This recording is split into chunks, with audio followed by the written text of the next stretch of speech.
எல்லாத்துக்கும் வணக்கங்க. Mahesh cooking from கோயம்புத்தூருங்க. நம்ம இன்றைக்கி என்ன பார்க்க போகிறோன்னா சூப்பரான ஒரு சட்னி தாங்க செய்ய போகிறோம். வாங்க எப்படி செய்கிறேன்னு பார்க்கலாம். பாருங்கள், நான் குக்கரில் தாங்க இன்றைக்கி சட்னி செய்ய போகிறேன். பாருங்கள், எண்ணெய் ஊற்றியாச்சு. உங்களுக்கு நல்லதெண்ணெய் தாங்க ஊற்றி இருக்கிறேன். உங்கள்கிட்ட எந்த எண்ணெய் இருக்கோ அந்த எண்ணெய் நீங்கள் ஊற்றிக்கிங்க. நான் நல்லெண்ணெய் எடுத்து ஊற்றி இருக்கிறேங்க. எண்ணெய் காயிட்டுங்க. பாருங்கள், எண்ணெய் காஞ்சிருச்சு. காஞ்சோன்னா கடுகு போட்டுக்குங்க. கடுகு பொரிஞ்சோன்னா மெயினானதுங்க, சூப்பராக இருக்குது மனமே. தக்காளி சட்னிக்கு மனம் கொடுக்கக்கூடிய சீரகம், கொத்தமல்லி போட்டுக்கலாங்க. வரமிளகா ஒரு 3 போட்டுக்கலாங்க. 3 வரமிளகா போடுங்க. பெரிய வெங்காயம் 1 போட்டுக்கலாங்க. சின்ன வெங்காயம் போட்டால் நல்லா இருக்குங்க. பெரிய வெங்காயம் நல்லா இருக்குங்க. கொஞ்சம் தக்காளி சட்னிக்கு அதிகமாக புளிப்பு வேண்டாங்க. பெரிய வெங்காயம் போட்டுக்கங்க. போட்டு நல்லா வணக்கிட்டுக்கலாங்க. கொஞ்சோண்டு அந்த இந்த தக்காளியை நீங்கள் வடகல்ல வச்சு வேக வைக்கிறதுக்கு நம்ம இந்த குக்கர்லேயே வச்சுக்கலாங்க. பாருங்கள், தக்காளி நான் ஒரு 10 தக்காளி போட்டிருக்குறேங்க. இந்த அளவுக்கு நல்லா கழுவிக்குங்க. நல்லா கழுவி இந்த மாதிரி 10 தக்காளி போட்டிருக்குறேங்க. அது கூட நம்ம கருவேப்பிலை ஒரு கைப்பிடி அளவு கருவேப்பிலை போட்டாச்சுங்க. மஞ்சள்தூள் போட்டுக்கலாங்க. ஏன்னா இதெல்லாம் போட்டு நல்லா வணக்கி விடுறதுக்கு தாங்க நான் முதல்ல இதெல்லாம் ஆட் பண்ணுறேன்.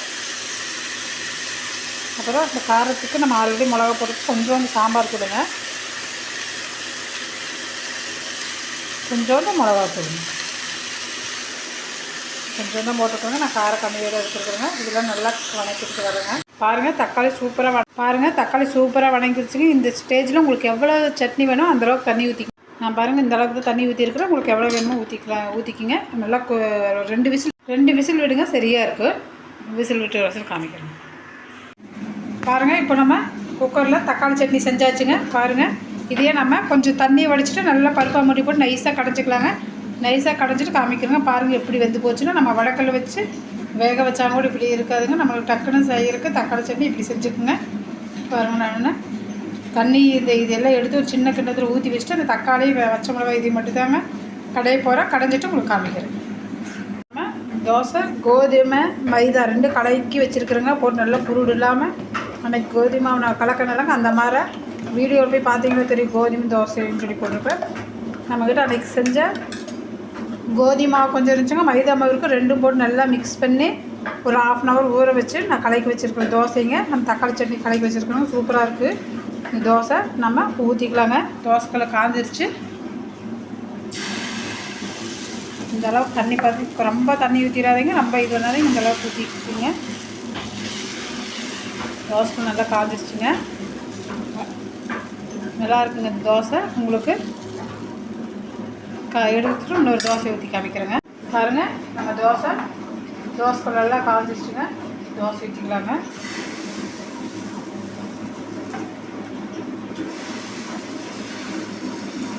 பாருங்கள், எப்படி வருது இந்த தோசை. கல் நிறைய காஞ்சாதாங்க நான் ஃபஸ்ட்டு ஊற்றுற மாதிரி வரும். இந்த மாதிரி மிதமான சூட்டில் கல்லை காய வச்சு மேலே உங்களுக்கு நெய்யோ இதோ வேணால் ஊற்றிக்கலாங்க. பாருங்கள், நைட்டு டின்னர் நம்ம சூப்பராக செஞ்சிட்ருக்குறோம். பாருங்கள், தோசை வேகிட்டு திருப்பி போடல காமிக்கிறேங்க.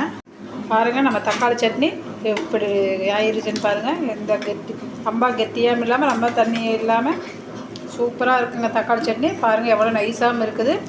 நம்ம மத்தில் போட்டு ஒரு 2 கடை கடைஞ்சா போதுங்க. நம்ம கஷ்டப்பட வேண்டியதே இல்லை. ஈஸியான தக்காளி சட்னி நம்ம சூப்பராக செஞ்சாச்சுங்க.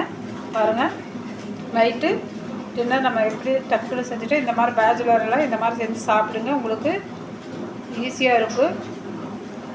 பாருங்கள், நம்ம தோசை இப்போ திருப்பி போகிற ஸ்டேஜ் வந்துருச்சுங்க. திருப்பி போடுறலாம். பாருங்கள், எவ்வளோ அழகாக வருதுன்னு பாருங்கள். பார்க்குறதுக்கு தோசை எப்படி நல்லா இருக்குதுன்னு பாருங்கள். பாருங்கள், தோசை சூப்பராக ரெடி ஆகிடுச்சுங்க. பாருங்கள், பார்க்குறக்கு எவ்வளோ நல்லா இருக்குது தோசை. இந்த மாதிரி தோசை கோதுமையும் மைதா கலக்கிறதுனால சூப்பராக இருக்குதுங்க. பாருங்கள், தக்காளி சட்னி நம்ம வீட்டில் நைட் டிஃபனு தக்காளி சட்னி சூப்பரான ஒரு தோசை தாங்க செஞ்சுருக்கேன். எங்கள் வீட்டில் நீங்கள் நைட்டு தக்காளி சட்னி தோசை, உங்கள் வீட்டில் என்னென்னு சொல்லுங்கள். பாருங்க.